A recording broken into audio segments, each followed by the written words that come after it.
Dhanya, Raju Narayanaswamy IAS കേരളത്തിലെ പ്രഗത്ഭന്മാരായ പ്രമുഖന്മാരായ പേരെടുത്ത IASകാരുടെ കൂട്ടത്തിൽപ്പെട്ട ഒരാളാണ് രാജു നാരായണസ്വാമി. അദ്ദേഹത്തെക്കുറിച്ച് നല്ല അഭിപ്രായങ്ങളാണ് നമ്മളെല്ലാവരും കേട്ടിട്ടുള്ളത്. മാത്രമല്ല ഈ രാഷ്ട്രീയ പാർട്ടികളുടെ ഒന്നും സമ്മർദ്ദത്തിന് വഴങ്ങാത്തൊരു ഉദ്യോഗസ്ഥനാണെന്നും അത് മുഖേന അദ്ദേഹത്തിന് ഒരുപാട് പ്രശ്നങ്ങൾ ഉണ്ടായിട്ടുണ്ടെന്നൊക്കെ പറയപ്പെടുന്നുണ്ട്. നല്ലൊരു സിവിൽ സർവീസ് ഉദ്യോഗസ്ഥനായിരുന്നു. രാജു നാരായണസ്വാമിയെക്കുറിച്ച് ഇപ്പോൾ കുറച്ച് വാർത്തകളൊക്കെ വരുന്നുണ്ട്. പിന്നെ സുപ്രീം കോടതിയുടെ എന്തൊക്കെ നോട്ടീസ് വന്നെന്നൊക്കെ കേൾക്കുന്നു. എന്താണ് ഇതിൻ്റെ വിശദാംശങ്ങൾ? സുപ്രീം കോടതിയുടെ കോടതി അലക്ഷ്യ നോട്ടീസാണ് അദ്ദേഹത്തിന് കിട്ടിയിരിക്കുന്നത്. അതായത് സുപ്രീം കോടതി അദ്ദേഹത്തിനോട് പറഞ്ഞിരിക്കുന്നു നേരിട്ട് ഹാജരാകണം. സുപ്രീം കോടതി അങ്ങനെ പറയുന്നത് അപൂർവങ്ങളിൽ അപൂർവം മാത്രമാണ് ഒരാളോട് നേരിട്ട് ഹാജരാകാൻ പറയുന്നത്. അതിൻ്റെ കാരണങ്ങൾ എന്താണ് എന്നുള്ളത് നമുക്ക് പറയാം. പക്ഷെ അതിനു മുൻപ് ഈ പറഞ്ഞതുപോലെ രാജു നാരായണസ്വാമി നിറം നോക്കാതെ എലിയെ പിടിച്ച പൂച്ച എന്നാണ് അദ്ദേഹത്തെ വിശേഷിപ്പിക്കുക. കാരണം ഒരു പാർട്ടിയുടെയും നിറം അദ്ദേഹം നോക്കാറില്ല, ഒരു രാഷ്ട്രീയ പാർട്ടിക്കാരെയും ഭയമില്ല.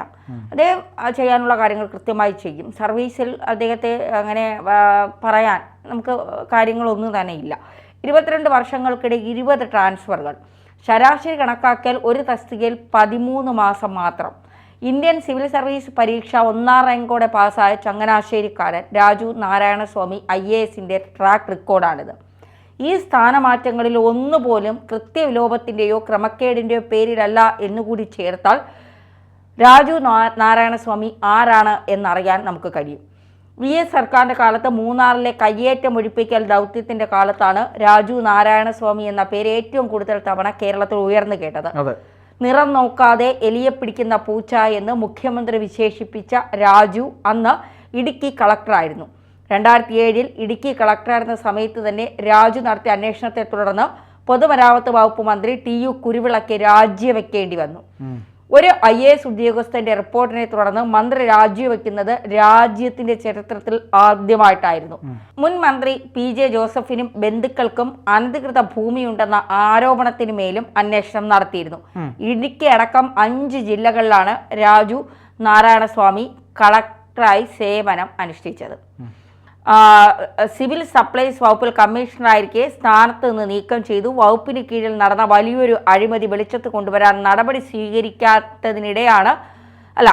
സ്വീകരിക്കുന്നതിനാണ് അദ്ദേഹത്തെ തെറിപ്പിച്ചതെന്ന ആരോപണവുമൊക്കെ ഉണ്ട്. അപ്പോൾ ട്രാക്ക് റെക്കോർഡൊക്കെ കറക്റ്റായിട്ടുള്ള ഒരാളാണ് രാജു നാരായണസ്വാമി. ഇനി വ്യക്തി ജീവിതത്തിലേക്ക് കടക്കാം. പബ്ലിക് ലൈഫാണ്. ഇനി പേഴ്സണൽ ലൈഫ് നിങ്ങൾ എന്തിനാണ് അന്വേഷിക്കുന്നതെന്ന് ചോദിക്കും. ഇത് കോടതിയിലെത്തിയ കേസാണ്. രാജു നാരായണസ്വാമി ആദ്യ വിവാഹം കഴിക്കുന്നു. ആദ്യ വിവാഹം കഴിച്ച ആള് ഡിവോഴ്സ് ആവുന്നു. അവർ കോടതിയിൽ പറഞ്ഞത് ഗാർഹിക പീഡനം, തനിക്ക് സഹിക്കാവുന്നതിലും അപ്പുറമാണ് രാജു നാരായണസ്വാമി തന്നെ ശാരീരികമായി മാനസികമായി ഉപദ്രവിച്ചത്, തനിക്കിനി പിടിച്ചു നിൽക്കാൻ കഴിയുന്നില്ല, അതുകൊണ്ട് താൻ ഈ വിവാഹത്തിൽ നിന്ന് മാറുന്നു. രണ്ടാമത് 2007 ജൂനിയർ അഡ്വക്കേറ്റ്, കൊച്ചിയിൽ ജൂനിയർ അഡ്വക്കേറ്റ് ആയിരുന്ന MD ബീനയെ വിവാഹം കഴിക്കുന്നു. ഈ രാജു നാരായണസ്വാമി എന്ന് പറയുന്നത് തമിഴ് ബ്രാഹ്മണനാണ്. അദ്ദേഹം വിവാഹം കഴിക്കുന്ന ബീന എന്ന് പറയുന്നത് തുളു ബ്രാഹ്മണ സ്ത്രീയാണ്. അവരെ വിവാഹം കഴിക്കുന്നു. 2014 ആ ബന്ധവും അവസാനിക്കുന്നു. അതിനുശേഷം അവർ കോടതിയിലെത്തുന്നു. കോടതിയിൽ ഡിവോഴ്സ് പേപ്പറിൽ അവർ പറയുന്ന കാര്യങ്ങൾ ഒരുപക്ഷെ രാജു നാരായണസ്വാമി എന്ന് പറയുന്ന സൗമ്യനായ മനുഷ്യന്റെ മുഖം മൂടി വലിച്ചു കീറപ്പെടുന്നതാണ്. ഒരു വില്ലനായിരുന്നോ രാജു നാരായണസ്വാമി എന്ന് നമ്മളൊക്കെ ചോദിച്ചു പോകുന്ന തരത്തിലേക്കാണ് ആ ഡിവോഴ്സ് കേസിലെ അവർ പറയുന്ന കാര്യങ്ങൾ പറയുന്നത്. അതായത് മാനസിക പീഡനം, ശാരീരിക പീഡനം, ഇദ്ദേഹത്തിന് എല്ലാവരെയും സംശയമാണ്. അതായത് സ്വന്തം അച്ഛനെ വരെ മുറിയിൽ പൂട്ടിയിട്ട് വല്ലാത്ത രീതിയിൽ ഉപദ്രവിക്കുന്നു എന്നാണ് പറയുന്നത്. ആരോപണങ്ങളാണ്, നമുക്കറിയില്ല. പിന്നെ കാറിൻ്റെ ഡ്രൈവർ മുറിക്കകത്ത് വീടിനുള്ളിൽ കയറിയാൽ എന്തെങ്കിലും മോഷ്ടിച്ചുകൊണ്ട് പോകുമെന്ന അമിതമായ ചിന്ത, ഓഫീസ് മുറിയിൽ ആരെങ്കിലും കയറിയാൽ എന്തെങ്കിലും മോഷ്ടിച്ചുകൊണ്ട് പോകുമെന്നുള്ള അമിതമായ ചിന്ത, അങ്ങനെ സംശയരോഗത്തിൻ്റെ മൂർധന്യാവസ്ഥയിലാണ് രാജു നാരായണസ്വാമി നിൽക്കുന്നത്. ഈ സെക്ഷൽ പ്രശ്നങ്ങൾ, അതായത് നമ്മൾ ഈ ഒരു ഗാർഹിക പീഡനം, ഒരു പരാതിയുമായ ഒരു യുവതി ഡിവോഴ്സ് വേണമെന്ന് ആവശ്യപ്പെട്ടുകൊണ്ട് കോടതിയിൽ പോയാൽ നമ്മൾ വിചാരിക്കുന്നത് എന്താണ്? ശാരീരികമായി ഇവരെ പീഡിപ്പിക്കുന്നു, ശാരീരികവും മാനസികവുമായ പീഡനമുണ്ട്. പക്ഷെ ഇവർ അനുഭവിച്ച ക്രൂരതകൾ അവർ തന്നെ അവർക്കത് വിശ്വസിക്കാൻ കഴിയുന്നില്ല ഇപ്പോഴും താൻ ഇതൊക്കെ അനുഭവിച്ചോ എന്നുള്ളത്. അതായത് ലൈംഗികപരമായ വൈകൃതങ്ങളെ കുറിച്ച് പറയുന്നുണ്ടോ അതിൽ? ലൈംഗികപരമായ വൈകൃതങ്ങളെക്കാൾ കൂടുതൽ മാനസികപരമായ വൈകൃതങ്ങളാണ് ഇദ്ദേഹത്തിന് കൂടുതൽ.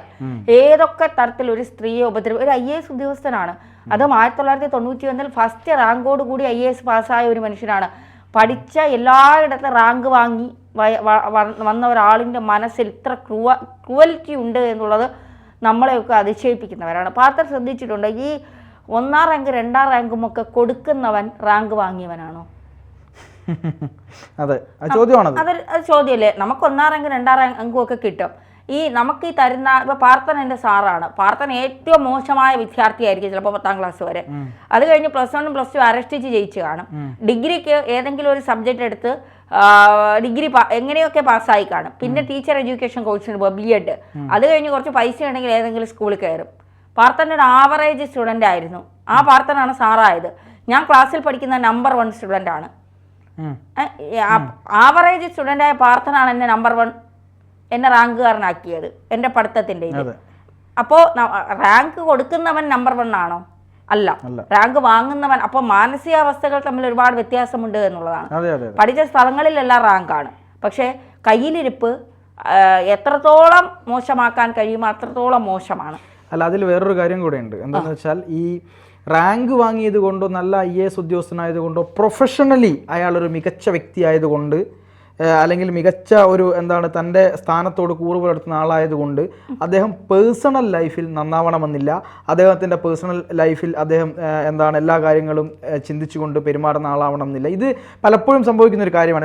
ചില നമ്മൾ വലിയ ആളുകൾ എന്ന് കരുതുന്ന ആളുകളുടെ ചില പിന്നാമ്പുറത്തേക്ക് പോയി കഴിഞ്ഞാൽ അവരുടെ ലൈഫിൽ ചിന്തിക്കുന്ന കാര്യങ്ങളൊക്കെ ഭയങ്കര അല്ലെങ്കിൽ മുഖംമൂടികൾ അഴിഞ്ഞു വീഴുന്ന തരത്തിലേക്കായിരിക്കും. ഒന്ന്. രണ്ടാമത്തത്, ഇദ്ദേഹത്തിൻ്റെ ഭാര്യ അഫിഡവിറ്റിൽ കൊടുത്ത അല്ലെങ്കിൽ കോടതിയിൽ ഉന്നയിച്ച ആരോപണങ്ങൾ മാത്രമാണ് നമുക്കറിയാവുന്നത്.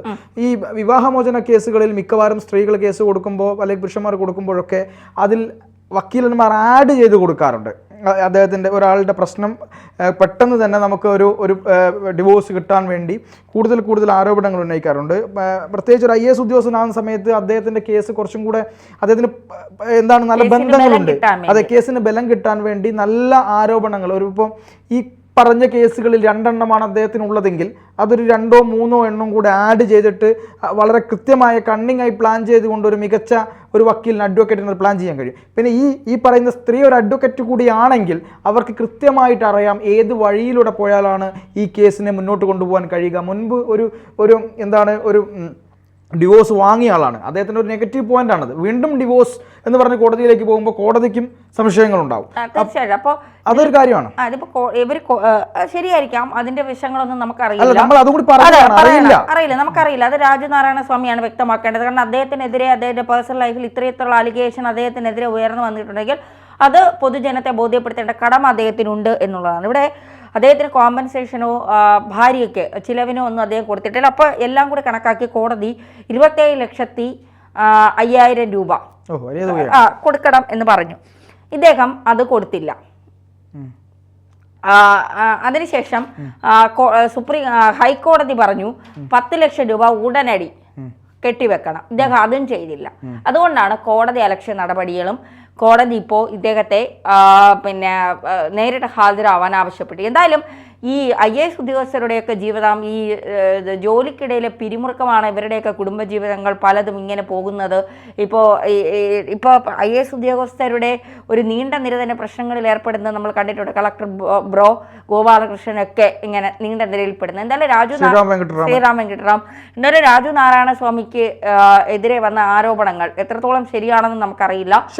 അത് ഗുരുതരമായ ആരോപണങ്ങൾ. അവർ സ്ത്രീ ഉയർത്തുന്ന ആരോപണം, അവരനുഭവിച്ച വേദനയായിരിക്കാം അതവർ പറയുന്നതാണ്. ഇതിന്റെ സത്യാവസ്ഥ പുറത്തു വരട്ടെ എന്ന് നമുക്ക് പ്രതീക്ഷിക്കാം. തീർച്ചയായും.